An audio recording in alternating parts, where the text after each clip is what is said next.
Fala pessoal, bem-vindo a mais um DP Estratégico em Pauta, hein? Esse aqui é o quinto. Convidado especial aqui, bacana pra caramba. Desculpa o meu palavreado aí, mas o cara é fera mesmo. É um colega de longa data aí, conheço mais ele, mais de 15 anos aí, de fretados indo pra São Paulo. Já gravei um podcast com ele no canal dele. E é uma honra receber ele aqui. Pô, só de experiência de auditoria ele tem 20 anos, hein? O cara é brabo no negócio. Bom, ele passou pela KPMG, Nest Young, e hoje ele tem a auditoria dele e também a parte de consultoria financeira, controladoria, vamos dizer assim, né?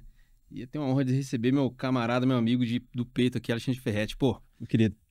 Como é que você tá, Jeanzito? Pô, é uma honra ter você aqui, cara. Eu que agradeço o convite. Para mim é uma honra poder participar aqui. Eu acompanhei toda essa jornada sua aí de empreendedor, né? A gente já se conhece há 21 anos, né? Pô, verdade, mais tempo do que da auditoria quase, né, cara? É verdade. Na verdade, assim, ó, quando eu te conheci, eu nem trabalhava com auditoria, né? É verdade, você era da parte de contabilidade, trabalhava né? num escritório de contabilidade. A gente se conheceu no fretado, que nós íamos para São Paulo, né? Eu ia para uma empresa, você ia para uma outra empresa. Uhum. E, desde então a gente tem sempre se falado. E agora próximo aqui, né? Que a gente frequenta o mesmo local aqui de trabalho. É né? verdade. Nós estamos... Quando eu não venho no seu escritório, você fala assim, pô, não gosta mais da gente, né? Pô, não gosta mais da gente? Não, que a correria da gente tá doida. Isso é bom, né, cara? É isso aí, cara. E aí? Vamos bater um papo agora? Vamos lá, cara. Falei de auditoria, negócio que toda empresa tem essa dor aí, meu. Legal. Parabéns pela iniciativa, cara. Isso aqui é muito legal, você levar esse conhecimento. Nós também temos o nosso podcast, até já vou fazer um jabá aqui para a turma. Nosso canal chama Contabilidade no Ar, tá no YouTube, legal, no Spotify, que a gente também tem um objetivo muito parecido, que é de descomplicar a contabilidade, falar sobre mundo corporativo, finanças, empreendedorismo. E vamos lá, Janzinho, vamos bater um papo sobre departamento pessoal, folha de pagamento, custo com pessoas, o que isso influencia no dia a dia de uma empresa, né? Tem muito, que aí tem uma frase que a gente já começa aqui, porque não existe a casa dos negócios. Esse aí é o nosso slogan, vou até te explicar como é que foi, né? Lá em 2011, quando nós começamos a empresa começou em dezembro de 2010, esse ano aqui nós vamos fazer 15 anos, né? Mas a empresa realmente começou as operações ali em fevereiro, março de 2011, né? Uhum. E nesse ano nós tivemos a oportunidade de começar no primeiro grupo do BNI de Campinas, que é o BNI Inovar, e na época o pessoal falava assim, pô, é legal que vocês façam um encerramento da apresentação, toda semana você faz uma apresentação de 1 minuto, 45 segundos, é legal que vocês façam o fechamento dessa apresentação com um slogan. E aí eu lembro que nós ficamos um sábado inteirinho lá, pô, como que... Não tinha chat GPT, qual vai ser o slogan? Né? Não, vê lá, né? Malemar a gente tinha o Google para procurar lá. Uhum. E aí surgiu essa frase, nós gostamos. E de cara o pessoal do BNI também gostou muito, ficou todo mundo... Ficou marcante, hein? Todo mundo falava, pô, esse slogan de vocês é muito legal. E tamo aí, porque não existe acaso no mundo dos negócios. E faz todo sentido, porque de fato não tem acaso. Mundo dos negócios, quem trabalha mais tem mais chance de se dar bem. E é exatas, né? Não tem o termômetro do vento, né, cara? Não tem sorte. É isso aí. Pô, show de bola. Pô, Ferretti, cara, vamos uma pergunta aqui principal aqui, que por que a auditoria na folha de pagamento é crítica não só para o RH, mas também para a controladoria e a saúde financeira da empresa? O que você acha nesse sentido? Sim, vamos lá. Nós estamos... A evolução, que é a empresa que eu sou sócio, né? Nós temos aí 15 anos fazendo auditoria. É comum você encontrar alguns pontos ali, uns mais relevantes, outros menos relevantes, tá? Num trabalho de auditoria, Jean, a auditoria de departamento pessoal, de folha, ela faz parte do escopo, né? Sim. Então, numa auditoria de demonstrações financeiras em que você vai emitir uma opinião sobre as demonstrações financeiras, você é obrigado, como auditor, a auditar a folha de pagamento. Tá. Auditar tudo que tem reflexo de folha de pagamento, seja salário, encargos, provisões, o auditor ele tem que... Até porque representa 40%, 50% do custo, até 80%, né? Muito, dependendo do negócio, se for serviços, cara, é 50% para mais, sim, entendeu? Então, é relevante quase que em todas as empresas você fazer uma auditoria de folha de pagamento. E aí você tem alguns trabalhos específicos que nós chamamos de PPA, procedimentos previamente acordados, que a gente apelida de auditoria de folha de pagamentos. Nós já tivemos a oportunidade de fazer juntos, né? Trabalhos desses daí. E por que é relevante? Cara, vamos lá, numa auditoria de balanço normal, você já antecipou, representa um baita de um custo. Então, existem riscos ali do dia a dia que se você não se atenta na auditoria, cara, passa batido. A gente comentou da provisão, né? Provisão é um caso. Vira e mexe, você tem diferença de provisão. Todas as provisões, Jean, vamos fazer um paralelo agora aqui em relação à folha. Né? Vamos falar de provisões como um todo. O que seriam provisões? A provisão é você registrar na sua contabilidade, no período de competência, naquele mês de competência, uma despesa ou custo que já é incorrido, mas ainda você não teve o desembolso financeiro. Então, vamos pegar o caso típico do 13º salário. No mês de janeiro, no final do mês de janeiro, o profissional, colaborador, ele já tem direito a 1/12 daquele direito dele, né? Que é receber um 13º salário lá no final do ano. Então, a contabilidade, ela trabalha por período de competência. Naquele mês, ele já tem direito a 1/12, a contabilidade já tem que registrar. Só que ele só vai receber da empresa em dezembro, em novembro, dezembro. Então, a contabilidade tem que registrar essa despesa, esse custo e o passivo, que a gente chama de provisão. Mas existem outras provisões, provisão de férias, certo? Existem provisões para contingência. O que é uma provisão para contingência? A empresa ela tem um processo, seja ele de qualquer esfera, trabalhista, civil, tributária, e aí ela precisa registrar esse passivo se ela entende que ela vai ter esse desembolso. É muito provável que ela vai ter esse desembolso, certo? Só que ela ainda não sabe quando vai ter. Não é igual uma nota fiscal, um boleto, você comprou uma mercadoria, chega o boleto, chega a nota fiscal e você tem uma data para pagar. Um processo trabalhista, ela olha e fala, pô, isso aqui é assim, é bem provável que o juiz ele dê causa pro colaborador, então eu já tenho que provisionar essa perda. Com certeza. Essa despesa ou esse custo. Só que ela não sabe ainda quando que vai pagar. Então, uma provisão, ela decorre de um fato passado, que você consegue, na data de hoje, calcular, você consegue ter previsibilidade, só que você não sabe exatamente quando que você vai pagar. Então, você provisiona. É verdade, cara. E tem uma coisa quando eu vejo nas empresas, principalmente, não falando das contabilidades, elas não fornecem relatório de provisão do cliente. É banal, cara. E aí, pasmem, gente, eu vou às vezes nas empresas de grande porte, falando de 1.000 funcionários, 500 aí, você não tem um relatório de provisão. E aí, quando tem, só faz aquele olhar clínico, ou seja, o mês que terminou está iniciando, pô, isso é um fato. Mas a folha que a gente comentou, a provisão, que é um dos temas de risco, né? Assim, não que você vai ter que desembolsar essa grana aí, não é que você faz... É mais para fins contábeis, balanço, que se chama passivo, né? E quando ele vai para lá, a gente comentou, né? Quando ele vai em alguma empresa comprar uma outra empresa, você vai lá no balanço, vai ver o passivo, vai ter férias, 13º. 13º é mais fácil de você gerenciar. Agora, as férias é mais complicado, né? Por quê? Quando eu não tenho um planejamento de férias, né? Até que eu falei isso com outro colega, se eu tenho 12 pessoas no time, eu tenho que ter uma pessoa programada por mês para sair de férias. E aí tem o seguinte fator, às vezes tem empresa que o cara tem 20 avos, 22 avos, próximo de vencer. E aí acontece que ele vai lá e aplica aumento salarial, ou dissídio. Você aumenta todo o passado. Então você já perdeu dinheiro aí. Qual que é sempre a ideia? Nos 12 meses, tem empresa que nem orça, né? Tem empresas grandes, companhias de varejo, que ela faz um orçamento de 12 meses, no 12º ela não orça. Ela só orça até o 11º. 12º porque vai sair de férias. E tem empresas que quando vai ter dissídio, ela tenta ao máximo ter o gozo de férias para evitar o aumento. Porque você gera todo o impacto. Então isso é uma parte da grana. E tem outro fator também, que às vezes já vinha uma empresa que eu fui olhar, tinha provisionamento para afastado, cara, acima de 6 meses. O cara afastado desde mais ou menos bolinha, tinha quase 300 mil reais de provisão. Imagina se você vai fazer um due diligence dessa empresa sem conto passivo desse. Você não vai entrar no detalhe, mas é o dinheiro perdido, né? Na auditoria, a gente costuma... Existe até uma brincadeira, que a gente, na auditoria, a gente sempre ouve dizer assim, que os controllers, né? Eles falam assim, olha, todo bom gestor financeiro, ele faz uma caminha. O que é uma caminha? Aí é uma coisa que, cara, não é certo, mas acontece. Uhum.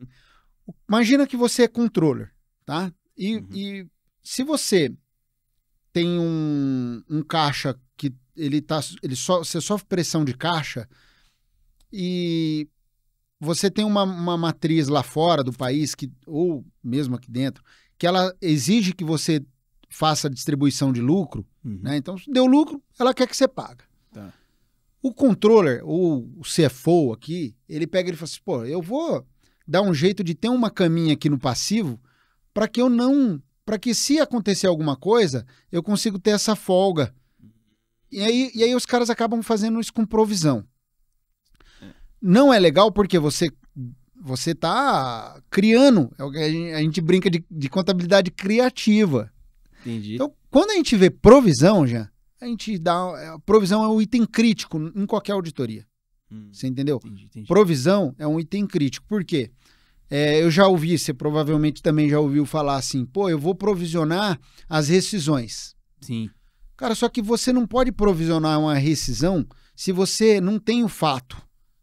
Você vai mandar embora? Você vai ter a demissão? Você já está prevendo a demissão? Uhum. Por exemplo, existe uma demissão planejada, uma demissão em massa. Você já está prevendo essa demissão? Já é fato? É provável? Se você só vai estar enchendo o seu passivo, você está criando uma cama, é a famosa caminha. Entendeu? Então não faz sentido. E no M&A fica caro, não fica, Fed? No M&A vai dar azia, porque no M&A, o M&A é Mergers and Acquisitions, né? É uma sigla de fusões e aquisições. Uhum. O M&A é compra e venda de empresa. Tá? Então, quem está comprando a empresa, ele quer se certificar que aquela empresa ela não tem nenhum risco, está saudável. Então, existem várias frentes dentro do M&A, a frente trabalhista, contábil, financeira e jurídica, né? Ambiental também. Então, o cara que está comprando, ele quer ter certeza que não tem sujeira debaixo do tapete, certo? Se ele vê um passivo lá que está muito grande, ele vai querer cortar isso aí, entendeu? Então, isso gera discussão, gera debate, perde credibilidade. Então, se o cara tá fazendo isso para inflar o passivo, reduzir o resultado, primeiro que você não pode, isso não tem efeito tributário. A empresa está no lucro real, eu vou criar uma provisão. Provisão não é dedutivo para imposto de renda. Mas acho que falta até conhecimento dele. Ele vai colocar no passivo lá, só que ele esquece que tem o olhar do investidor, né? Claro, exatamente. Então, quando o cara está se preparando para ir para uma due diligence, ele não quer fazer isso. Porque ele sabe que isso daí vai perder valor. Vai tirar valor da empresa dele. Entendi. Certo? Na due diligence, o mais comum é as provisões que não estão registradas. Esse é o mais comum, né? Então você tem as provisões que o cara registra porque ele quer fazer a cama, e quando o cara está se preparando ou ele quer vender a empresa, você tem as provisões que ele deixou de fazer. Olha, tem umas historinhas que eu vi aí, cara, tem algumas empresas que eu participei, que na compra e venda, ali o pessoal que fez auditoria, não sei se foi auditoria, o que foi, não identificou que tinha um passivo enorme trabalhista na empresa, ou seja, não pagou imposto, né, da patronal. E aí foi descobrir depois que comprou, assinou o contrato e não dá pra bater a dívida mais, né?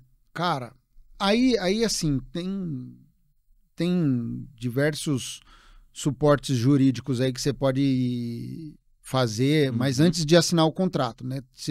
Tem que colocar no contrato, que, por exemplo, se for identificado algum litígio desse daí e for comprovado que é de má fé do vendedor, às vezes você consegue até recorrer, mas para isso o cara tem que ter um suporte jurídico bom para prever tudo isso dentro do contrato. Eu já vi caso em que o cara vendeu a empresa por 75 milhões, tá? E ele recebeu de fato 20. Cara, 55 milhões ele foi cortado do valor do valuation, do valor de venda. Por quê? Ele fez uma due diligence pós compra e venda. Então ele assinou o contrato. Como eles queriam muito fechar o negócio, eles fecharam o contrato de compra e venda com due diligence pós, ou seja, a auditoria seria feita depois, e dentro do contrato, tudo que fosse identificado seria cortado do valor. Então, tinha tanta coisa que o que de fato era devido foi 20 milhões. Nossa, você deveria ter feito uma due diligence antes, né? Para preparar a casa, né? Que é o que acontece via de regra. Só que quando as partes interessadas estão com muita vontade... Ah, entendi. Tá certo. Aí, então assim, a parte trabalhista, Jean, é extremamente fundamental. Nós já vimos, olha só, nós fizemos uma due diligence uma vez e nós identificamos que a empresa pagava hora extra no cartão de benefício. E totalmente errado, hein? Para não colocar dentro da folha e não incidir todos os impostos e encargos, né?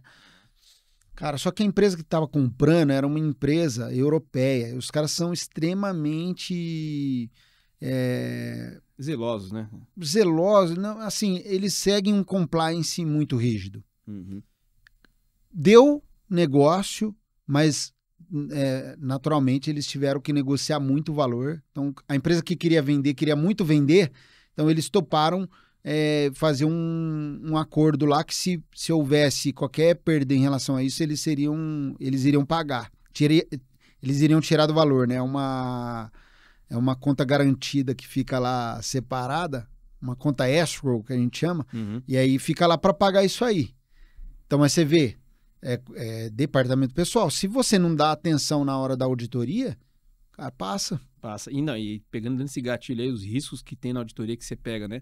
Se a gente for complementar, você puder declarar aquele caso do salário e tal, mas eu vejo que assim, a folha fica hoje até mais difícil de ter alguma fraude, né? Porque o próprio governo colocou o sistema blindado, então nas sociais consegue barrar algumas coisas. Mas sabe o que eu vejo, cara? Principalmente a de benefício, onde pode ter mais fraude, às vezes pode ter mesmo, tem até quadrilhas que foram descobertas aí, né? Desviando benefício, cartão e tal, porque ela não tem o controle diretamente pela folha. Então o pessoal faz o quê? Recebe uma nota do fornecedor, independente de quem seja, se seja de compra, de vale-refeição, alimentação, e aquela nota ela vira rateio por fora, ou seja, ela manda para a área financeira e aí da área financeira faz o rateio. Todo cliente que eu entro para consultoria ou folha, a gente sempre recomenda e faz, a gente sempre obriga o cliente a fazer, porque é uma parte de evitar risco para o cliente, de colocar esses valores rateados para o colaborador dentro da própria folha. Então você evita o quê? Você cruza isso até com orçamento. E você evita, mas o que eu já vi de situações de desvio de benefício por auditoria, mas principalmente mesmo, às vezes, no sentido ali de meter a mão mesmo, cara. E na auditoria, a gente falou, às vezes a gente não consegue nem pegar, né? Porque se ele não mandar o benefício que ele tem lá, pode acontecer também, né? Claro. Cara, na auditoria tem diversas situações ali que a gente tem que tomar um cuidado muito grande. E na controladoria, cara, aí folha é um negócio que... Não é o custo do processo de análise, não? Qualquer negócio é um custo pesado, né, um custo alto, e a gente tem que tomar muito cuidado. Então, assim, Jean, na controladoria, o que a gente faz, né? Então, nós temos 3 grandes frentes aqui, né? A auditoria, agora o M&A e controladoria. Então, na controladoria, o nosso trabalho é um trabalho de pegar na mão do empresário e ajudar ele na gestão. Só que, por termos esse viés financeiro, naturalmente, a primeira coisa que a gente faz é olhar o dinheiro, para onde, como que ele entra e como que ele sai da empresa. Então, a gente trabalha, a primeira coisa, o fluxo de caixa. Tá?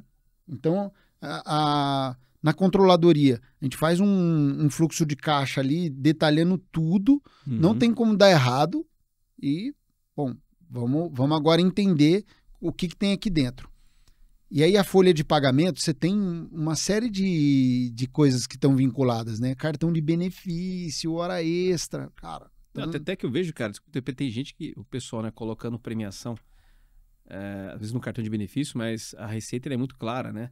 E até tem empresas que às vezes colocam esse prêmio, eu até não entendo por que não coloca na folha, né? Então nunca me convenceram que tem que ser no cartão. Porque eu sempre que alguém vem bater um papo comigo, eu falo, mas por que você vai colocar no cartão se não tem que ser na folha? Faz só para reduzir custo, cara. Só que o que acontece, né, Jean? Uma empresa, ela tem que se preocupar, não só hoje, mas amanhã, se o cara for vender a empresa. Entendeu?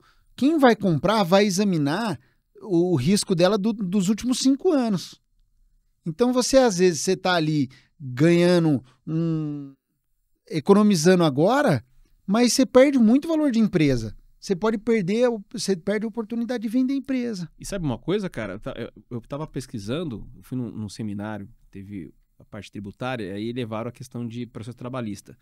Hoje, 98%, mais ou menos, não sei se estou errado nesse cálculo, 98% dos processos trabalhistas no mundo estão no Brasil.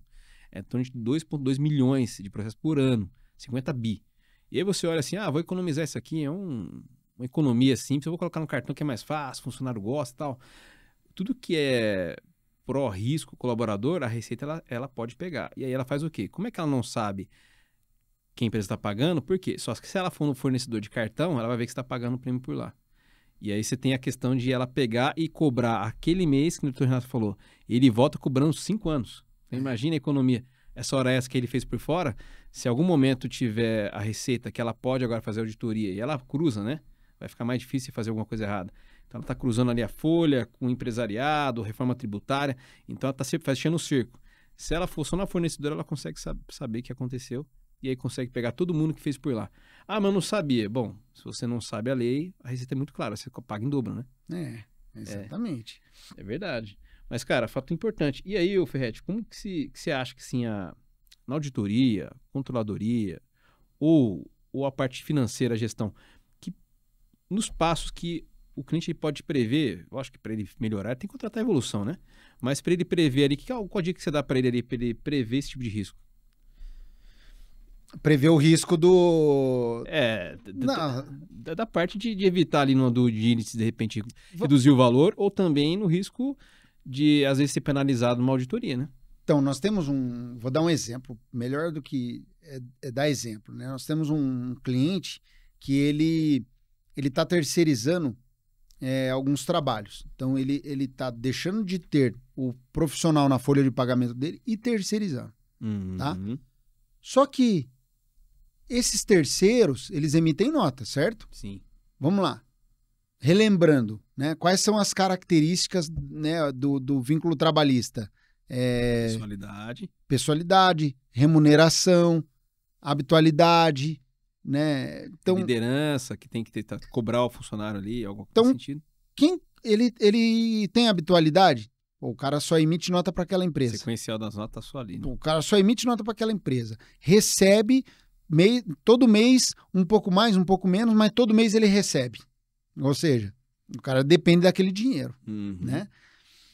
Ele faz o que ele quer? Não. Ele recebe ordem.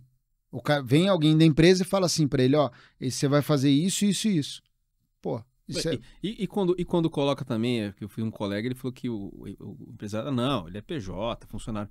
Aí tava dando cartão de benefício para ele. Não, aí bateu na cueca, né? Acabou. Risco máximo. Então, na auditoria, a gente sempre olha, assim, tem um passo a passo de auditoria, lógico que eu não vou explicar aqui, senão nós vamos ficar aqui o dia inteiro, né? Mas na auditoria nós temos um protocolo de auditoria que em um determinado momento nós vamos chegar e testar custos e despesas e esses terceiros, né? Nós vamos acabar... Como o próprio protocolo de auditoria já leva a gente a identificar esse risco, a gente vai chegar e vai identificar que esse cara, ele presta um determinado serviço com habitualidade. Tem habitualidade, a gente já tem remuneração, mas como é que funciona? O caso prático, tá? Mais tradicional do que qualquer um. Representante comercial. Pô. Aí representante comercial, cara, putz, aí a maioria das empresas, não, porque não... Nós temos um contrato, contrato não é risco nenhum. É pior ainda até, porque... Tá legalizando a parte legal. O cara só emite nota para aquela empresa.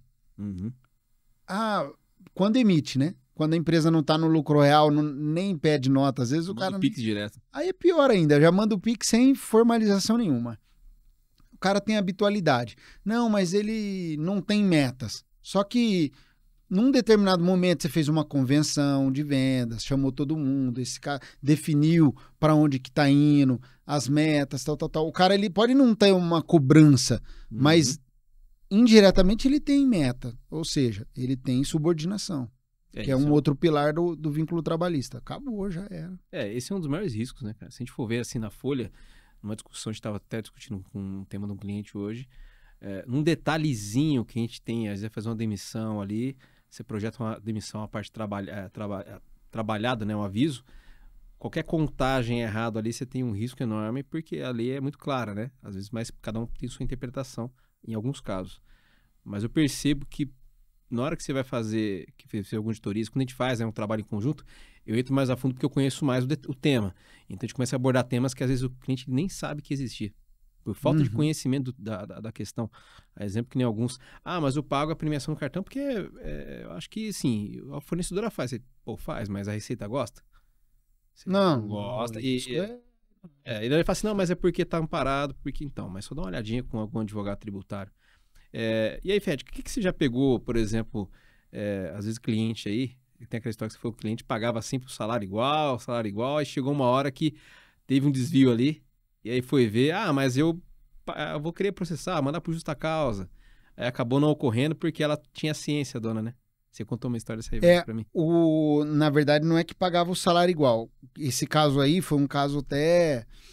O que acontece? Nós começamos a fazer consultoria numa determinada empresa, e na consultoria, a gente, que é um trabalho que a gente chama de BPO de controladoria, né? A gente só não faz a contabilidade, nós não terceirizamos contabilidade, folha, fiscal. Isso tem um escritório que faz pra gente, parceiro, mas a gente entra no número como se fosse um controller as a service ali. A gente faz o papel da controladoria. E aí a gente vai entrando a fundo. Vai começa a destrinchar tudo, até que nós chegamos na folha. Qual que é a primeira coisa que a gente faz na folha? A gente pega o resumo da folha e começa a olhar os eventos. Aí começa a ficar legal, né? Porque, cara, aí você começa a ver eventos, na auditoria a gente faz também. Você começa a ver alguns eventos que com os nomes que é criativo, né, cara? Diferença de 13º, diferença, tudo que é diferença, a gente já coloca uma interrogação e já vai atrás. Diferença de não sei o que. Cara, levanta isso aí. Começamos a ir atrás. Tinha umas diferenças que eram sempre pagas por uma única pessoa. Só ela recebia essas diferenças. Exclusivo. Quem que era? A que fazia a folha. A que fechava a folha. E aí, cara, nós começamos a ir atrás, a ver o que era. Fato, não tinha por que ter aquilo lá. Não, sabe? É só ela que recebia essas diferenças. Porque no resumo da folha, você tem a verba que pagou daquele evento. Aquele evento só era pago para aquela pessoa, não tinha mais ninguém que recebia. Então, claramente ela estava fraudando, só que aí a dona da empresa, a dona e o dono, eles pagavam a folha normalmente. O que eles faziam? Eles olhavam lá... Tá na média do líquido ali. Tava na média ali, então a folha alta, eles não iam atrás de diferença de R$1.000, R$2.000. E ela não era abusada também, sabe? Ela colocava um valor ali que ficava em torno de R$2.000, R$3.000 por mês.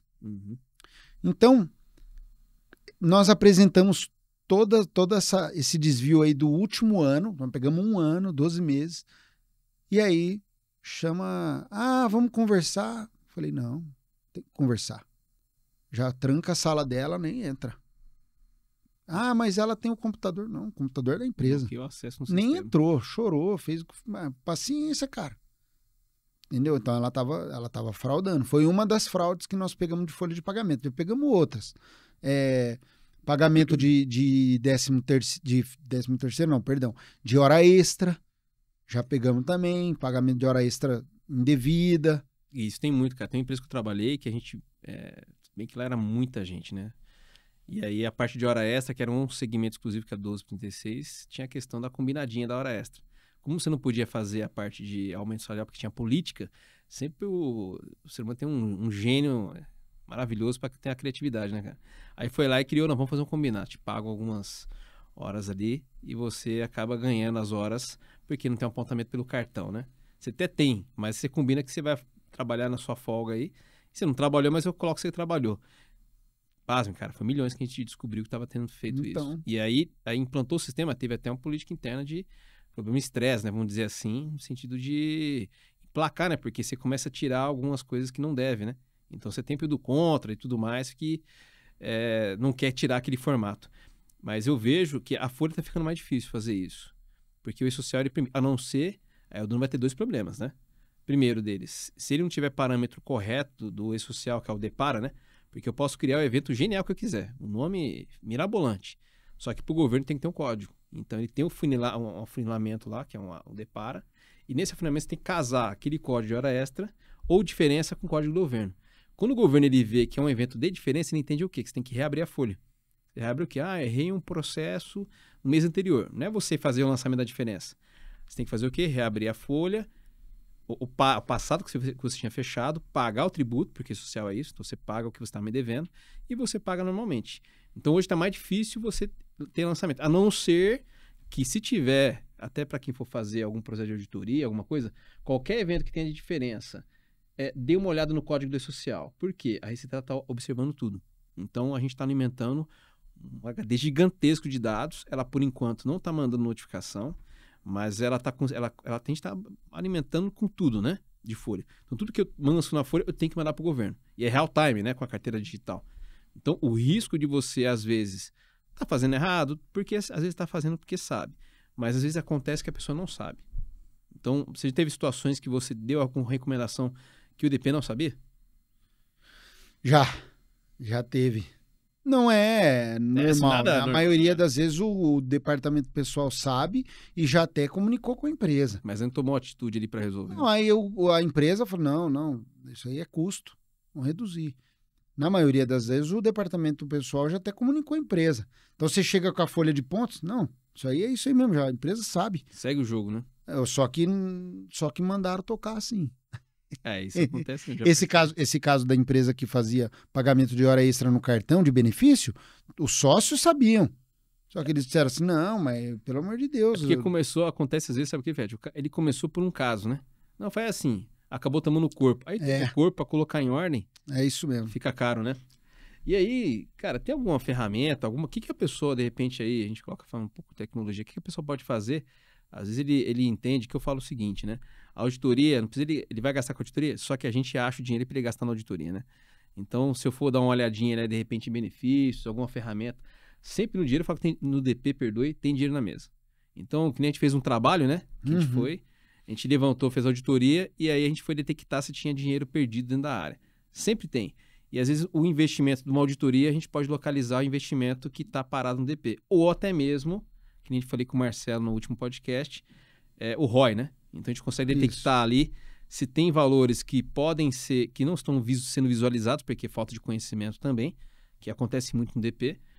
O pessoal não sabe que tem algumas oportunidades, ou tributária, ou em benefício, ou em alguns eventos, que dá para ele reduzir, que aí ele pode aplicar numa auditoria. Que ele acha que é caro, Fred, uma auditoria. Não, na maioria das vezes a auditoria se paga. Como que ela se paga? Vou dar um exemplo. Se você precisa ser alavancado financeiramente, você precisa pegar dinheiro no banco. Perfeito. Se você tem auditoria, dependendo da alavancagem, a redução que você vai ter de juros, a redução da taxa, paga a auditoria tranquilamente. Então, vou dar um exemplo. Nós fazíamos a auditoria de uma empresa que o cara não precisava de auditoria. Ele precisava muito mais de consultoria do que de auditoria. Eu fui falar com ele, Luiz, o nome do dono da empresa na época. Falei, Luiz, cara, vamos lá. Eu acho que para você aqui, cara, sendo sincero, é muito melhor você contratar um trabalho de controladoria do que de auditoria. Aí ele falou assim, cara, legal, a controladoria, com toda certeza, eu devo precisar também. Mas a auditoria, para mim, quando eu vou no banco, eu nunca falei para vocês, mas eu levo o relatorinho de vocês aí, o gerente me dá uma taxa muito melhor. Aí eu falei, safadinho. Aí nós fizemos uma conta, cara. Pô, tava pagando 4 auditorias. Entendeu? Aí, cara, então pra ele tava... Ele falou, não, fica sossegado, não vai aumentar o honorário não, só porque eu te falei isso. Nos próximos eu vou cobrar isso. Né? Aí, pô, tem uma série de coisas que o empresário, ele no dia a dia, ele não sabe. Porque o que acontece, Jean? Vamos lá. O cara, às vezes, ele tem um escritório de contabilidade meia boca. Infelizmente, cara, eu sou contador. É chato, mas tem muito escritório que não dá atenção. O cara dá atenção para alguns clientes importantes e outros ele não dá. Só que esse clientinho pequenininho dele hoje, amanhã vai tentar vender, o cara vai tentar vender a empresa, a contabilidade está mal feita. Eles nem têm o balanço, nem DRE, né? Então tá bagunçada. Se ele contrata uma auditoria, então eu tenho clientes na nossa carteira da Evolução que eles fazem auditoria porque eles querem ser vendidos lá na frente. O cara falou assim, eu tô me preparando. Certo. Eu quero ter pelo menos 5 anos auditados aí antes de pensar em vender a empresa, porque eu sei que lá na hora de vender, a auditoria vai dar uma baita credibilidade. Porque o cara que vai te sondar para comprar sua empresa, você já tem auditoria, então temos 5 anos de auditoria. Provavelmente essa empresa não tem mais ressalvas. Primeiro ano de uma empresa auditada, normalmente ele vai ter ressalva. Ele já vai ter ressalva de ano inicial, que é padrão. Uhum. Mas ele pode ter outras ressalvas. E nós ajudamos o cara ali a mostrar para ele o que ele tem que arrumar, sabe? A gente mostra o caminho para ele. A gente só não pode fazer por um conflito de interesses. Mas nós mostramos para ele qual que é o caminho. Ó, você tem esse problema, você tem que fazer isso, isso, isso. Cara, ele arruma aquilo ali. O que ele ganha na hora de fazer o M&A lá, milhões que ele vai deixar de perder na venda da empresa dele, ele paga a auditoria tranquilamente. A auditoria é um cafezinho. Com certeza. Até falo, Fred, para auditoria para o nosso público aqui, para esse empresário, principalmente o pessoal do RH ali, o executivo de RH. Quando ele muda de casa, é importante ele fazer porque ele está pegando o filho herdado, né? Então, o que você está assumindo ali? Ele não sabe o passivo de 5 anos. Pode bater uma auditoria, uma Receita Federal lá. Normalmente, esses caras, assim, quando eles estão começando a fazer auditoria, que ele não é uma multinacional que está aqui no Brasil, que já é auditada. O cara, quando é auditoria de primeiro ano, te leva tanta informação pro cara que ele fala, eu não dava a menor importância para isso. E eu vou te falar, Jean, o empresário, ele não pode terceirizar, ele não pode delegar a responsabilidade de ser empresário. Ele é o empresário, ele está no CNPJ. Na consultoria, nós temos clientes que eles acham que a gente vai ser empresário no lugar dele. Você vai ajudar ele a tomar uma decisão. Não, eu ajudo ele, lógico, eu mostro para ele o caminho, eu explico para ele. A gente faz junto, nós somos uma empresa muito hands-on, sabe? Uhum. É uma empresa mão na massa. A gente faz o fluxo de caixa para o cliente de consultoria, né? Não auditoria, um outro. Eu já vi até reunião que vocês fazem lá acompanhando e tal. Cara, assim, a gente faz o trabalho pro cara, mão na massa e tal, só que gerir, ele tem que gerir. Isso é. Entendeu? Mas a gente fala pro cara, sua folha tá grande, tá alta. Se o custo administrativo tá sua empresa é uma empresa de serviço. Empresa de serviço, já tem um KPI aí, que a sua empresa, ela tem que ter um faturamento de serviço de 25 a 30 mil reais por cabeça. Uhum. Cara, se tem muita gente, e outra, a gente faz cálculo de capacidade instalada para o cliente, ou seja, se você vende serviço, você vende horas. Quantas horas você tem vendida e quantas horas você tem na folha de pagamento contratada? Você tem que ter, óbvio, um pouquinho mais de horas contratada, porque a gente sabe que acontece intempéries no meio do dia a dia ali. Mas vamos imaginar que você tem 1.000 horas vendidas e você tem que ter umas 850 horas, 1.100, 1.150 horas contratadas de folha. Agora, o cara tem 1.500 horas na folha de pagamento dele. Ou seja, ele tem... Se você pegar 160 horas por profissional vezes... Você está jogando até baixo, porque é 220, né? O cara trabalha no dia a dia 8 horas por dia, né? Mais ou menos. Aí, o cara tá sobrando hora. Meu irmão, você tem muita gente. Você tem muita gente na sua folha de pagamento. Mas e aí, o que eu faço? Manda embora. Tem que olhar o processo, tecnologia... Passa um mês, o cara não mandou ninguém embora. Não tô aqui dizendo que tem que mandar facão, nada disso. Tô dizendo que tem que ser a empresa nasceu para dar lucro, cara. Exatamente. A empresa nasceu para dar lucro. E cada tipo de negócio tem um percentual de lucro. Hoje eu estava num bate-papo com os amigos do networking que a gente participa lá do BNI. Falei brincando com um cara que tem uma distribuidora, né? Falei, e aí, tá dando 6% de lucro? Aí chegou um outro camarada, que obviamente o negócio dele deve dar 25%, 30% de lucro. Entendeu? 6% de lucro eu nem abro minha empresa. Eu falei assim, peraí, distribuição é 6%, 8% de lucro. Se tem muito mais lucro do que isso, tem alguma coisa errada. Ou a sua gestão é muito boa, muito eficiente, seu produto pode ser diferenciado, mas distribuição, o que é? Revenda de produto. Então, normalmente, o cara está comprando preço, entendeu? Na compra, né? Então, cada negócio tem o seu patamar de rentabilidade, de lucro líquido. E o empresário tem que saber isso. É isso que a gente faz na consultoria. A gente mostra para ele, tá bom? Ó, você tem uma margem de contribuição de X, tá ok, não tá? Pô, sua margem de contribuição tá baixa. O que acontece? Será que seu custo não tá muito alto? Você não tem muita folha de pagamento? Você tá comprando certo? Você toma preço? Você faz bid direto? Ou seu fornecedor fornece para você tem 15 anos? Já virou um amigo, né? É padrinho seu. Então, tem até aquela questão lá, tem empresa que tem muito grande, tem mais de 1.000 funcionários, não tem nem orçamento. Pô, então... Como é que vai controlar a mão de obra? Ou o seu preço tá errado. Você tá precificando certo? Você faz uma precificação correta? Como que você precifica? Porque a margem de contribuição é o termômetro inicial ali. Se ela estiver muito fora, tem alguma coisa errada na sua operação. Ah, beleza, a margem de contribuição tá boa. SG&A, ou seja, despesas gerais administrativas e comercial. Despesa geral administrativa é 10% no máximo.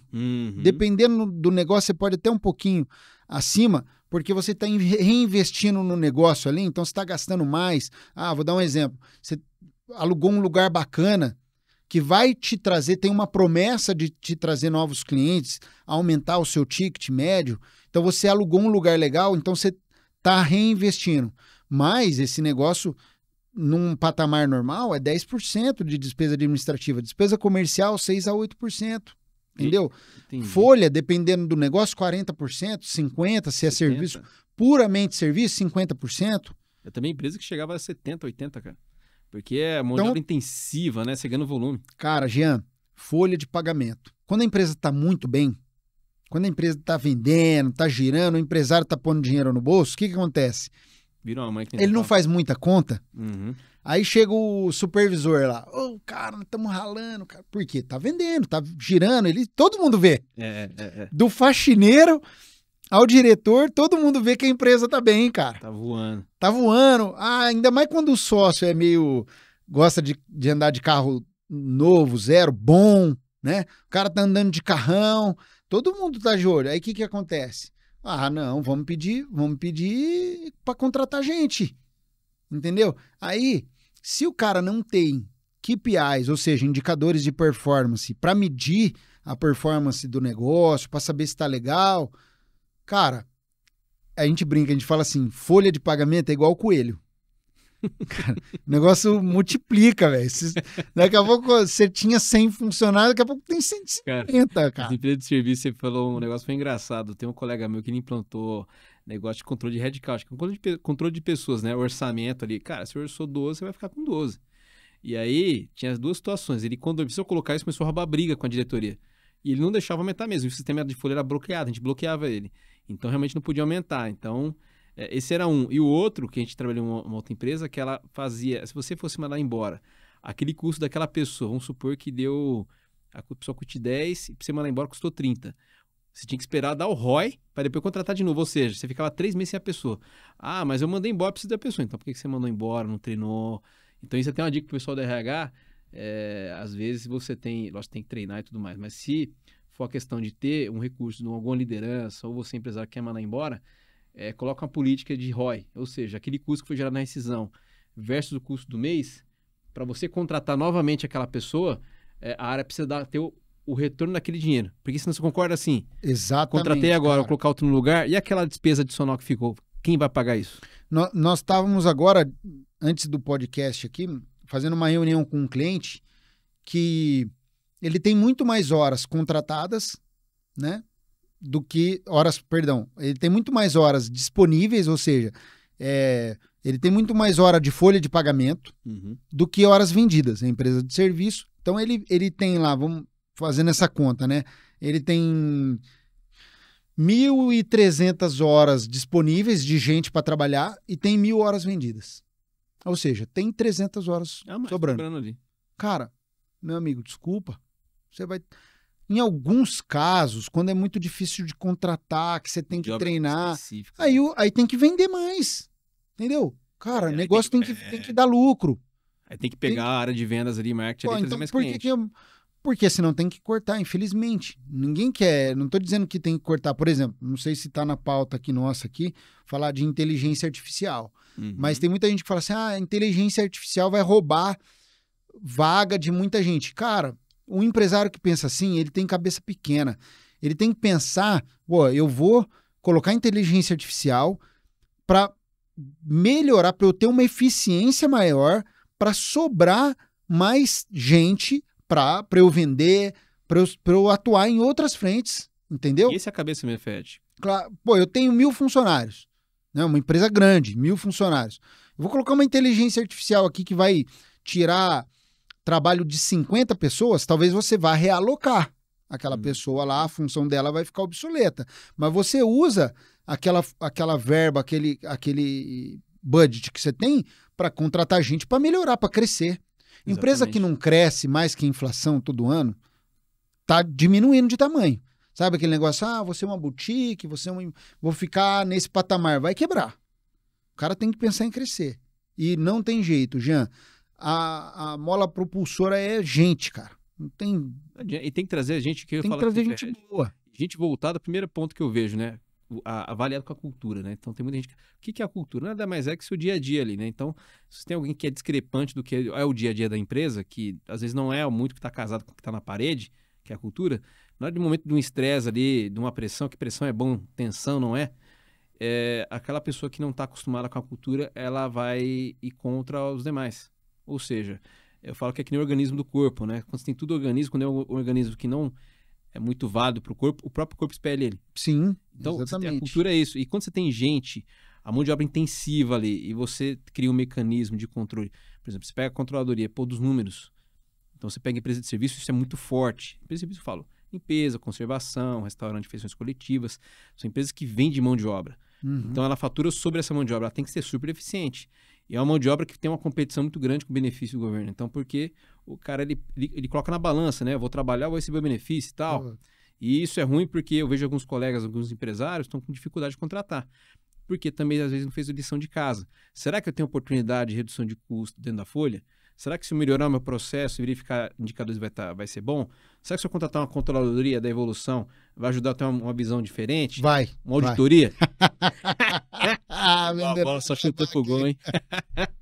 Com certeza vai. O Jean, fazendo um jabá, cara, a controladoria, a nossa consultoria se paga, bicho. Entendeu? Porque, não, eu vejo o trabalho que vocês fazem. Porque a gente consegue mostrar pro cara... Ontem a gente ficou em reunião o dia inteiro com o cliente. Cara, nós estamos organizando tudo, a empresa dele é um trabalho de controladoria mesmo. Então a gente entra na folha de pagamento, a gente entra em tudo. Cara, isso aqui não traz resultado? Corta. Meu, a gente chega no final do ano, se paga. É verdade. Teve um cliente comum que eu falei, né? Pô, o produto é bom, a empresa é boa. Eu falei, poxa, não é? Tem um problema de mão de obra? Tem. Turnover super alto. Eu falei, pô, Ferretti, eu acho que dá para te apresentar lá para você fazer a controladoria. E aí vocês vão em cima mesmo do cliente, tipo, perdão a palavra, enche o saco mesmo, porque ele tem que melhorar. E essa é a ideia, né? Porque se ele cresce, você cresce junto, né, Ferretti? Claro, claro. E a gente tem um time aqui muito bacana, um pessoal legal. Estamos contratando gente toda semana, tem gente nova entrando aqui.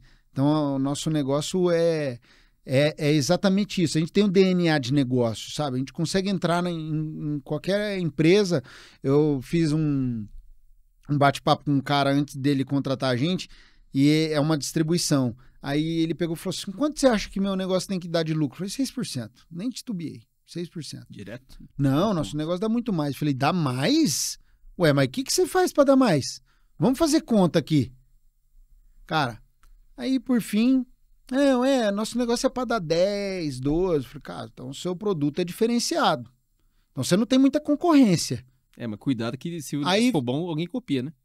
Porque o negócio da distribuição é a barreira de entrada é baixa. O que nós fizemos? Controladoria. Quanto que ele dá de resultado? 6%. E aí você pega especialista. Até porque, né, Fed, se for ver, empresas maiores, quando tem controladoria, é uma mão de obra cara, né? Então, para uma pessoa contratar uma controladoria, compensa contratar uma controladoria que você olha vários negócios, né? Exatamente. O objetivo é esse. O cara ele não tem porte ainda para ter um controller, porque um controller ele vai custar 20, 25 pau, dependendo do segmento. Dependendo do negócio até mais, tá? Um controller, não um CFO. E lembrando ainda, né? Você falou 25, a gente falou de encargos. A folha dobra. A folha dobra. Mínimo, vai para 50, 60. Isso eu tô pensando num cara que é PJ ali, um cara que tá dentro da folha, ele vai custar o dobro. Uhum.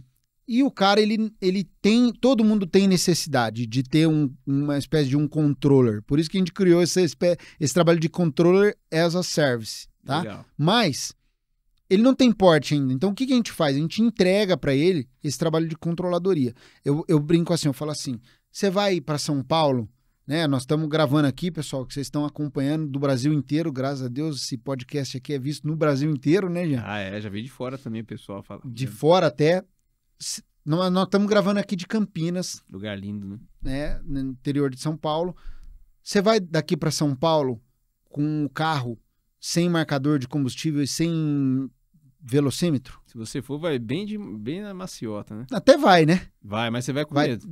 O carro precisa só ter as rodas lá, o motor, o câmbio. O que ele precisa ter para... O marcador de velocímetro, o marcador de combustível são KPIs. Exatamente. Certo? Você vai, só que você vai ou muito devagar, ou você vai muito rápido tomando multa, certo? Ou você corre o risco de parar no meio da estrada. É a mesma coisa a empresa. Se o cara não tem esse trabalho de controladoria, ou ele vai muito devagar, ou ele vai muito rápido, atropelando, tomando multa, ou ele para no meio do caminho.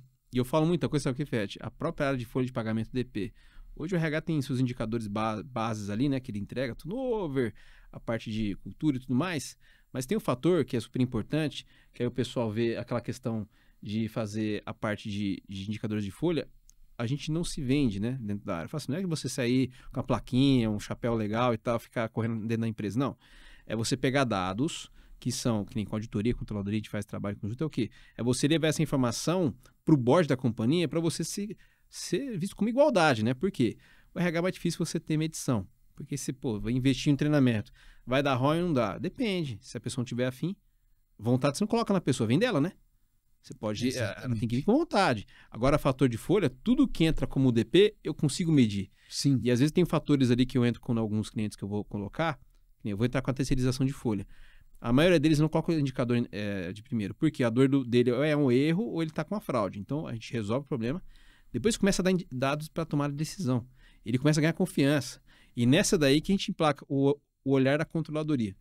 Porque ele começa a ver fatores que ele não estava enxergando. A exemplo, imagine, você pega uma empresa que, sei lá, tem uma provisão de 5 milhões de reais. Não é muito difícil, né? Você pega, será uma empresa de 500 funcionários aí, pagando um valor médio de mercado, aí você vai chegar nesse valor de passivo de férias aí durante 2 anos. Você aplica um 5% de dissídio. Vai dar um dinheirinho, né, por mês. Exatamente. 5% de 5 milhões. Se o cara... Então, olha, nós estamos falando do dissídio. Se o cara é um prestador de serviço que o custo dele é folha, então todo ano o negócio dele está sendo onerado, o custo dele está aumentando, então ele tem que ou vender mais ou revisar os contratos dele. E olhar ali o custo, o que dá para reduzir. Sim. Sempre tem, porque não faz medição. Sim, exatamente. Não faz medição. E o que você dá como dica, Fete, de... Aí eu vou te falar, você pode dar das 3, né? Talvez, aí vai ser mais difícil, né? 3 para cada um. De auditoria, como é que ele pode fazer para evitar uma auditoria? Lógico que contratar é mais garantido. O que ele pode fazer como auditoria de folha para evitar alguns erros?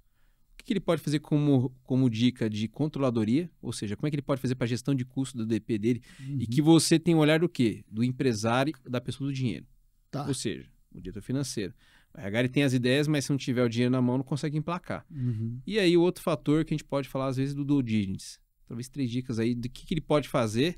O ideal é contratar, mas o que ele pode fazer para melhorar lá? Então, vamos lá. Quando o cara ele tem uma empresa e ele vai... ele está preparando para passar por uma auditoria, fatalmente ele vai... A auditoria de labor, né, que a gente fala, a auditoria trabalhista, vai examinar se todos os encargos eles estão sendo, todos os salários, as verbas trabalhistas estão sendo tributadas corretamente, se ele está pagando os encargos por dentro da folha, os riscos trabalhistas, se ele tem pejotização demais, tá? Então, assim, se você quer ser auditado, se organiza antes.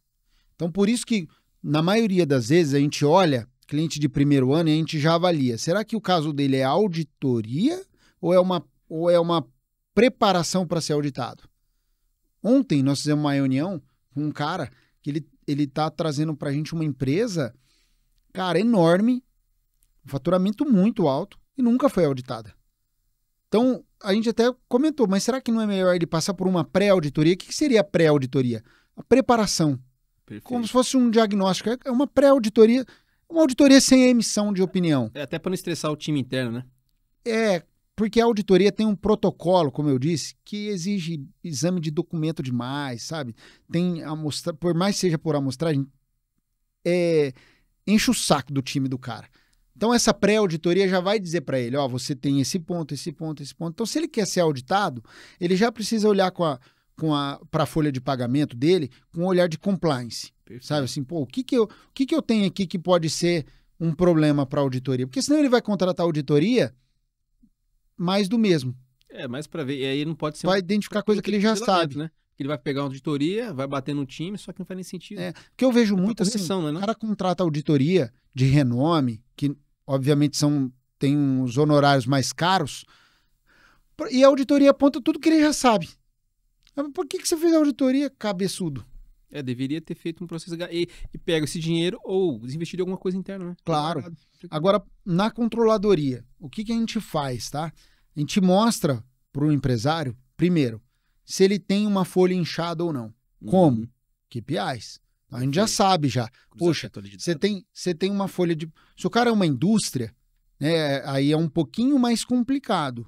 Porque a indústria, ele tem uma mão de obra para dar suporte para a industrialização, mas via de regra o custo maior dele é insumo, não é folha. Sim. Normalmente, dependendo do negócio, ele já está até bem industrializado, já tem bastante maquinário, né? Então, ele tem um custo de folha menor. Só que o que a gente avalia, né, assim, ele tem uma folha condizente com o faturamento, por exemplo. Qual é a evolução da folha de pagamento dele? Às vezes ele tem uma folha de pagamento que só cresce, tanto em termos de número de profissionais quanto valor, custo, e o faturamento dele não é condizente com isso. Chega um momento de uma pandemia, quebra o negócio, não quebra? Não tem caixa? Com certeza. Cara, o empresário tem que... A primeira coisa que ele tem que fazer é olhar o caixa. Ele tem que dar especial atenção para o caixa, que é o que a gente faz. Caixa é o rei. Faturamento é ego. Tá certo. Né? Faturamento é ego, lucro é sanidade e o caixa é realidade. Isso é bom. Hein?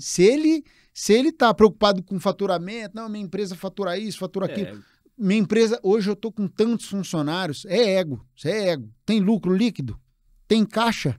Aí, beleza. Se não tem, meu irmão, você tá só se iludindo. E no caso de M&A, o que ele precisa tomar cuidado eu vou me preparar para ser vendido. Eu tenho risco. Porque, às vezes, o cara acha que a empresa... lá na frente, né? Exato. Que ele acha assim, não, minha empresa é redondinha, tal, mas você vai abrindo as gavetas, cada gaveta tem 2 gatinhos, né? Você fala, só os miauzinhos, os miguzinhos. Não, o cara só tá escondendo os gatinhos dentro das gavetas, dentro dos armários. Aí você fala, pô, cada gaveta que a gente abre é um problema, é uma hora extra que você não paga dentro da folha, é um PJ, é uma verba trabalhista que você... acordo, sim, não, sim. Sabe esses acordos, né? O cara manda o cara embora, ele devolve o FGTS, essas coisas que quebram as pernas, né, bicho? É verdade, aí você perde um valor de quase 70% do mercado, né? Aí o negócio dele é frágil. Você olha, é muito bom, dá lucro, EBITDA dá bom... Gera caixa, só que gera caixa em detrimento de compliance. Entendeu? O que é o compliance? É você seguir as regras. Nós já vimos negócios assim, exuberantes, de dar margem, de dar bom caixa, só que era um grupo de 3 empresas no Simples. Aí não compensa, porque se for ver 3 empresas... O cara que vai comprar, ele já faz o valuation colocando tudo isso num pressuposto de lucro real. Exatamente. Sua empresa gera tudo isso por conta dessa engenharia tributária que você fez, né? Eu tive um cliente que ele tinha 15 Simples. Meu contador falou que era legal. Eu falei, na realidade, ele tá economizando o tempo dele, né? Porque esse cara nunca vai vender o negócio dele. Por quê? O risco é muito alto. E operacionalmente falando, ele tem que fazer 15 vezes a mesma coisa para todo o processo. Pô, exatamente. Hein? Então, em relação a M&A, é o compliance. Entendeu? A diferença do M&A para a auditoria é que a auditoria você está olhando com um olhar de preparação. Para muitas empresas, a auditoria é prestação de contas. Tá. Entendeu? Para outras, é seguro. Eu tenho um seguro aqui, estou contratando um cara para ver minhas contas. E no M&A, com o olhar de M&A, é assim, pro lado do cara que está pensando em vender, é compliance. Eu preciso me preparar para passar para um M&A. E o cara que está comprando também compliance, mas no caso de identificar os riscos. E até reduzir o Porque preço. aquele risco lá você vai levar para sua empresa quando você incorporar ela. Com certeza. Imagina pegar um passivo que nessa empresa que Por isso que tem muita empresa que não é vendida. Porque o cara fala assim, não, quando eu pegar esse risco, trouxer para dentro do meu negócio, eu tenho uma laranja podre aqui que vai ferrar todo o resto. Então eu prefiro não fazer negócio. O negócio é bom, tudo, mas tá muito arriscado trazer esse negócio. Do jeito que ele tá. Poxa, que legal. Bate-papo bom, hein, Ferretti? Espero ter ajudado aí, Jean. Obrigado pelo convite. E fico à disposição, cara, para o que precisar. Bicho. Pô, show de bola. E pro pessoal achar a Evolução aí? Estamos nas redes sociais aí. A Evolução tá como Evolução Auditoria no Instagram.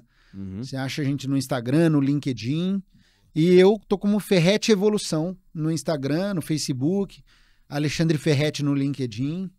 Pô, legal. E não é porque é bom, não, porque eu sou seu fã, não, cara, que eu gosto de ser amigão, mas obrigado. Os caras são brabos aqui. Eu vejo de vez em quando eu não venho aqui bater um papo, mas quando eu venho, as reuniões aqui é quente, né? Pô, quente, tem que dar quente. o KPI, aí entrega, pô, é isso aí. A empresa vive de resultado, né, amigo? Exatamente, tem que focar no resultado. O que importa é o resultado. O empresário tem que ter lucro, tem que fazer dinheiro. É isso aí. Bom, pessoal, para vocês, obrigado aí, é isso aí. Eu agradeço também aqui a DP Partner, que faz a parte de consultoria estratégica do departamento pessoal, ou seja, você precisa de ROI, precisa de dinheiro, a gente encontra para você na folha de pagamento, se você precisar muito negociar com o financeiro. E outro fator, a terceirização, né? Então, qualquer coisa que precisar de terceirização, auditoria, controladoria, conta com a gente aí. Tá joia? Valeu, Ferretti, obrigado, hein? Obrigado, querido. Tamo junto. Abraço, fica com Deus. Sucesso. Tchau, pessoal. Um abraço, pessoal. Até mais.